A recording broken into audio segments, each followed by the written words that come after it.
నువ్వు శిష్యుడువా అని ఎవరన్నా నిన్ను బైబిల్ ప్రకారం డిక్లేర్ చేయాలి అంటే స్పీకర్కే కాదు, గుర్తుపెట్టుకోండి, మీకు కూడా డిక్లరేషన్ ఫామ్ ఏంటో తెలుసా? గాస్పల్ చెప్పాలి. నేను అడుగుతున్నాను, చెప్తున్నావా? సోది చెప్తావు, అరుగుల మీద కూర్చుని, పార్కుల్లో కూర్చుని పనికి మేల మాట్లాడుతాను. అడుగుతున్నాను, నీ బ్రతుకు పెట్టుకుని ఆదివారం విన్న గాస్పల్ నువ్వు మండే టు సాటర్డే వరకు ఎక్కడైనా పంచావా? నీ ఎదురింటి ఎల్లమ్మతో ఏం మాట్లాడుతున్నావు? నీ పొరిగింటి పొల్లయ్యతో ఏం మాట్లాడుతున్నావు? నీ ఫ్రెండ్తో ఏం మాట్లాడుతున్నావు? గాస్పల్ అనేది నీ లైఫ్ స్టడీలో, నీ లైఫ్ యాటిట్యూడ్లో ఎదుటోళ్ళకి పంపిస్తున్నావా? స్పెండ్ చేస్తున్నావా? వారికి సువార్తను చెబుతున్నావా? సువార్త చెప్పనవాడు ఆయన ఫాలోవర్ కాదు.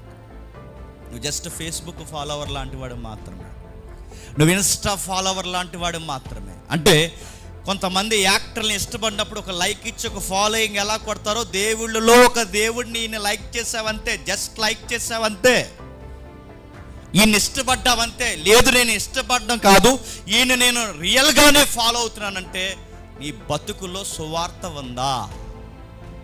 నేను అడుగుతున్నాను, నీ పాట, నీ మాట, నీ నడక, ఈవెన్ నీ వాట్సాప్ స్టేటస్, ఇంకా నీ ఇన్స్టా స్టేటస్, ట్విట్టర్ వాడుతున్నావో, ఇంకేం వాడుతున్నావో, ఏ మీడియా వాడుతున్నావో, స్టడీస్లో ఉన్నావో, ఎంప్లాయీగా ఉన్నావో, సంసారంలో ఉన్నావో నాకు తెలియదు, కానీ ఎక్కడైనా నిన్ను కదిపితే నీ నోట ఆయన శిష్యుడిగా రావాల్సిన మాట సువార్త రావాలి.